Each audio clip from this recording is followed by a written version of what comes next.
Jane starts by reminding herself that this is an episode of anxiety.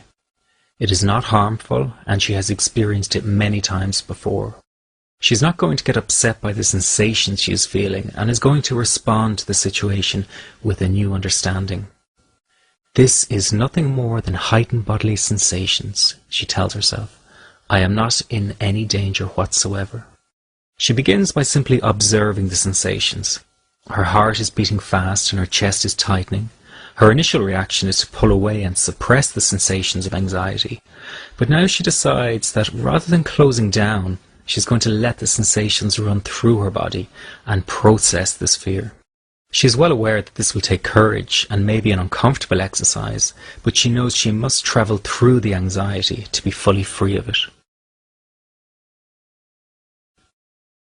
She starts by observing the ebb and flow of the anxiety as it rises and falls in her body. Then she starts to embrace it with all her heart and mind by welcoming the increased anxiety and the unusual sensations. This act of welcoming changes her position of power. As soon as she changes her attitude towards the sensations, she automatically starts to flow with the experience. There is an immediate bodily change as she mentally moves with the panic instead of suppressing it. She is allowing the sensations she feels freedom to be there and to move and manifest any which way they wish. This new attitude is absolutely vital because the fear must be processed through the body and mind, not suppressed. As Jane embraces and welcomes the sensations, her heart beats even louder and she can feel a pounding in her throat and her chest and stomach. It is beating with full force.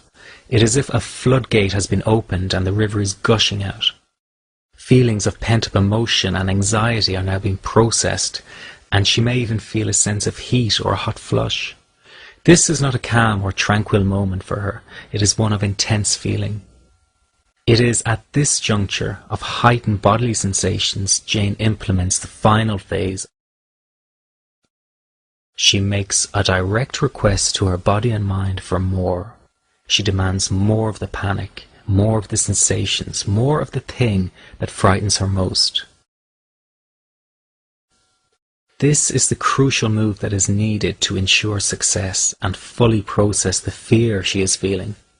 By demanding more with all her heart and mind, she removes any last bit of resistance she was creating mentally.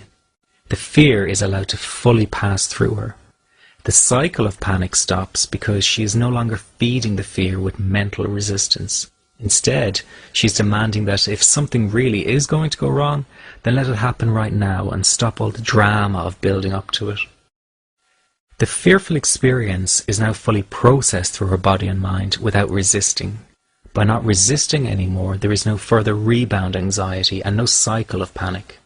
The immediate benefit is that Jane's confidence begins to soar. She is now coming to understand that she can in fact control this experience that up until now she felt was uncontrollable. She is participating in the flow of the bodily sensations, and she finally understands the role she can play by allowing the experience to flow through her rather than resisting it.